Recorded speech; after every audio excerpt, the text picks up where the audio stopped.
He's back, Joe, our leather-clad everyman. Engine roaring, he eats up miles on his steel steed.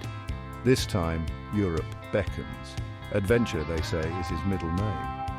But this journey isn't about thrills. It's about remembrance.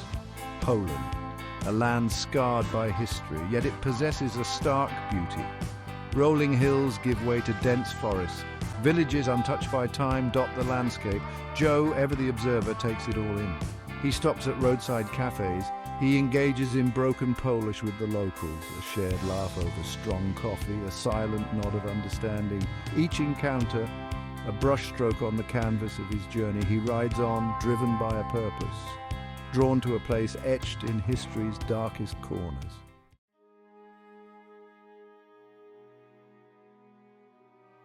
Auschwitz. The very name sends shivers down your spine, a chilling reminder of humanity's capacity for evil. Joe feels the weight of it as he approaches. His carefree demeanor fades. The air grows heavy, the sky a bleak grey. It's as if nature herself mourns the horrors witnessed here. This is not a place for the faint of heart. Joe steels himself. He knows what to expect. Yet nothing can truly prepare you for the raw, visceral impact of Auschwitz. This is a pilgrimage, a journey into the heart of darkness. He parks his bike. The silence is deafening. He takes a deep breath and walks towards the gate.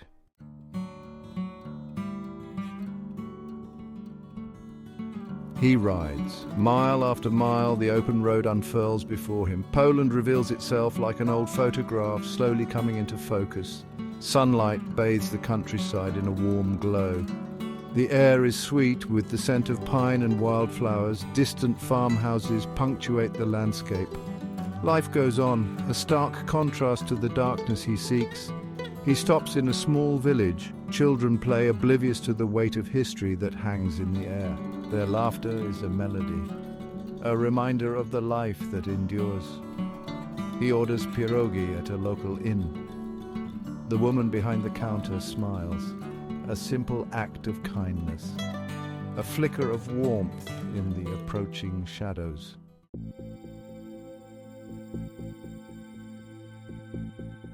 The landscape changes. The sun, now hidden behind a veil of clouds. The air grows colder. I can feel it. Auschwitz is close. The trees press in on the road, silent sentinels guarding the secrets of the past. He rides on, the roar of his engine a jarring intrusion in the stillness. He passes a sign, Oswiecim, the Polish name for Auschwitz. It hangs in the air like a whispered threat. This is no longer just a place on a map, it's a presence. He slows to a stop. He can see the watchtowers in the distance, stark silhouettes against the leaden sky. A shiver runs down his spine. He is here.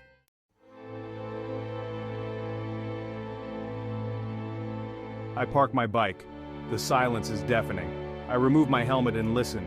The wind whispers through the trees. Is it my imagination, or can I hear the echoes of screams?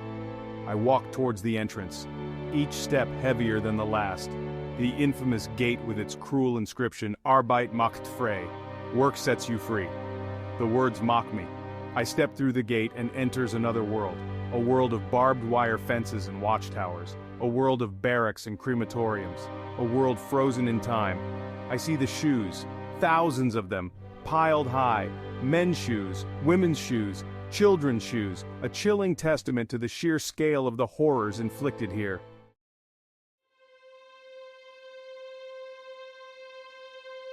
I walk through the barracks, see the bunks where prisoners slept, the latrines, the meager belongings left behind.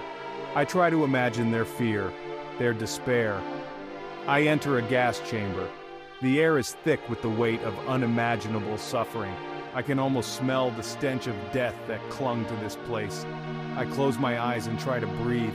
I see the photographs. The faces of the victims stare back at me, accusing, pleading. I can't turn away. I owe it to them to remember. I leave the gas chamber and walk into the fading light. The weight of history presses down on me. I feel a profound sense of loss and a fierce determination to ensure that the world never forgets.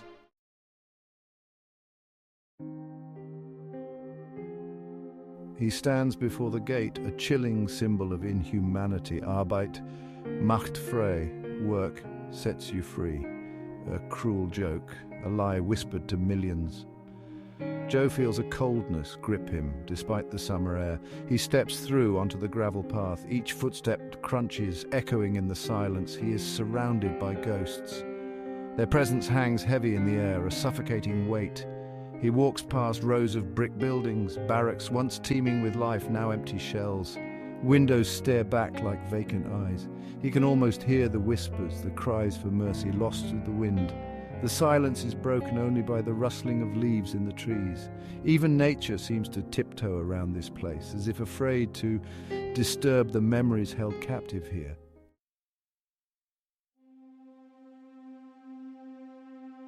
I enter a long, low building. A chill runs down my spine. The air is thick with the dust of memories. I am surrounded by shoes, mountains of them. Shoes that once carried dreams, hopes, aspirations.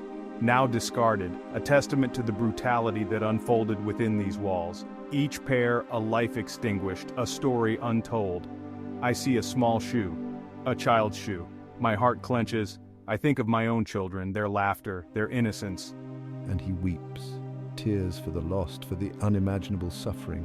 He moves on, past spectacles, suitcases, prosthetic limbs. Everyday objects now imbued with a chilling significance. They speak of lives abruptly halted, of futures stolen.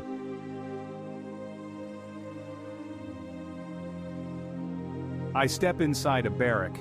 The air is stale, heavy with the ghosts of countless souls.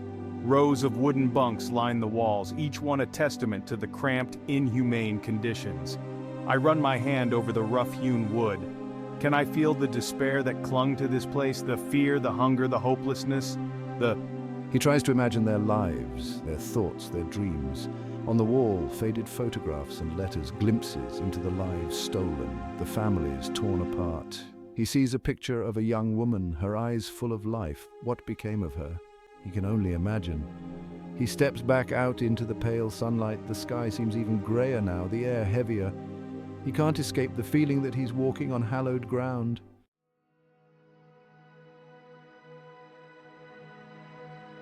I stand before a long brick wall. I know what it is, the execution wall, where thousands met their end at the hands of their tormentors. He closes his eyes, tries to block out the images that flash through his mind.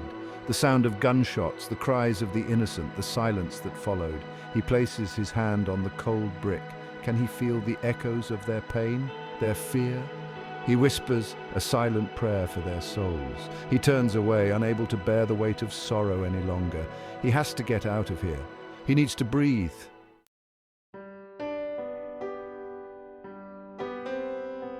I find a bench beneath a solitary tree. The only sound is the wind whispering through the leaves. I close my eyes and take a deep breath.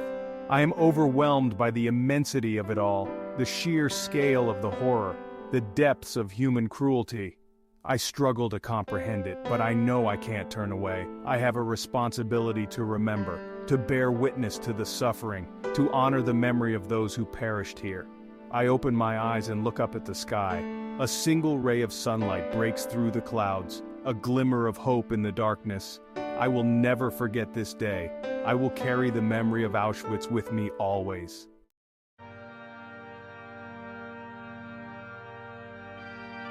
Joe sits alone, the image of the shoes seared into his mind. Mountains of them, each pair a life extinguished. The silence of the place is deafening. It's a silence that screams. He runs a hand through his hair, trying to process the enormity of it all. The sheer scale of the atrocity is incomprehensible. How could human beings do this to one another? He thinks of the people who walked these paths, their lives stolen, their dreams shattered. Did they know what awaited them? Did they cling to hope until the very end? The silence presses in on him, suffocating him. He feels a knot of emotion tightening in his chest. He has to get out of this place, if only for a moment.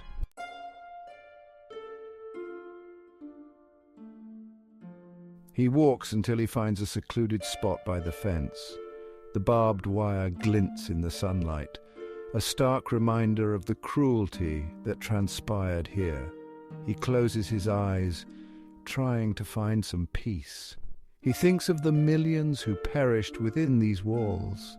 Their voices may be silenced, but their stories deserve to be told.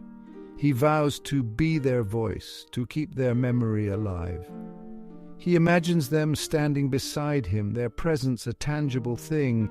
He can almost hear their whispers, their pleas for justice, their cries for remembrance. He knows he can never truly understand their suffering, but he can honor their memory by ensuring that the world never forgets. He will carry their stories with him, a burden and a privilege.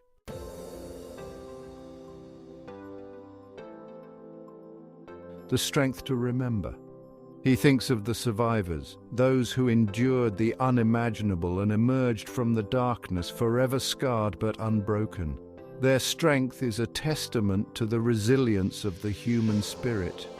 He wonders how they found the will to go on, to rebuild their lives after such unspeakable horrors. Their courage is a beacon of hope in the face of despair. He knows that remembering the past is painful, but it is also essential. For in remembering, we honor the victims and learn from the mistakes of the past. He vows to share what he has seen and heard, to educate others about the dangers of hatred and intolerance. He will not let the lessons of Auschwitz be forgotten.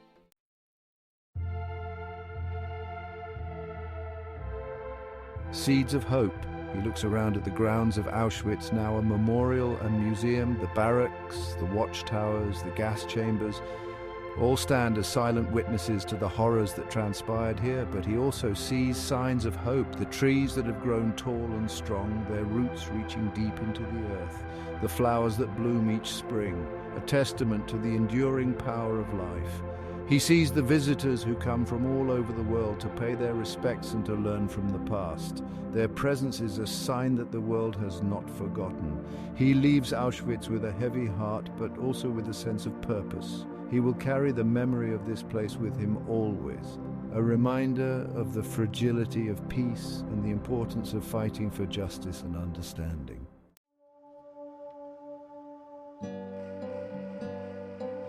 The engine roars back to life, a jarring sound in the lingering silence of Auschwitz.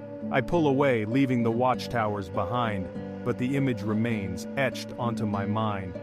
He rides, the wind whipping at his face. He doesn't try to outrun the memory of what he's seen. It's a part of him now, a weight he carries. The Polish countryside blurs into a palette of greens and browns. I stop at a roadside cafe, order coffee, the bitter taste a strange comfort. The chatter of other patrons washes over me, a stark contrast to the oppressive silence of Auschwitz. The sun dips below the horizon, painting the sky in hues of orange and purple, a beautiful end to a difficult day. But Joe finds no solace in the beauty. He is haunted by the ghosts of the past.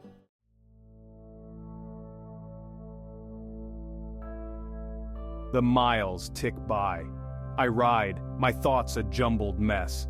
I think of the shoes, the barracks, the gas chambers. The sheer scale of the horror threatens to overwhelm me. He remembers the faces in the photographs, their eyes staring back at him. He can't escape the feeling that they are watching him, holding him accountable. I think of the survivors, their strength and resilience. I wonder if I could have found such strength in the face of such unimaginable horror. I doubt it. I know that this experience has changed me. I can feel it in the depths of my soul. The world seems different now, more fragile, more precious. I stop for the night at a small inn. The warmth of the fire is a welcome contrast to the coldness in my bones. I eat my meal mechanically, my thoughts miles away. He feels entrusted with something precious, the memory of those who perished at Auschwitz, a responsibility to bear witness. I vow to honor their memory by sharing their stories. I will tell anyone who will listen. I will fight against intolerance and hatred. I cling to hope. He closes his eyes, images of Auschwitz vivid in his mind. He knows he will never forget.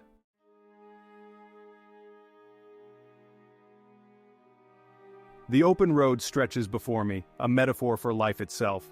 I ride on, forever changed by my pilgrimage to the heart of darkness, Auschwitz. The very name evokes images of unspeakable horror. He carries the weight of those memories, the shoes, the barracks, the gas chambers, the faces of the victims, forever etched in his mind. It is a heavy burden, but one he bears willingly. For I have learned that to forget is to repeat, to remember is to honor. I will share the stories of the victims, keep their memories alive. I will fight against intolerance, bigotry, and hatred wherever I find it. The journey continues. The road ahead is long, the destination uncertain.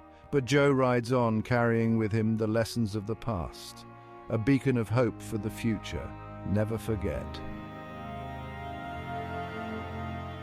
Unlock the secrets of the world and make your dreams come true with our channel. We'll guide you through the most incredible destinations and share our expert advice for your next adventure. Don't miss out on any of our thrilling videos. Hit that subscribe button and turn on notifications. And when you're ready to embark on your own journey, use our affiliate link in the description to book your trip. By doing so, you'll not only save money but also support our channel and help us continue bringing you the best travel content. Let's explore the world together.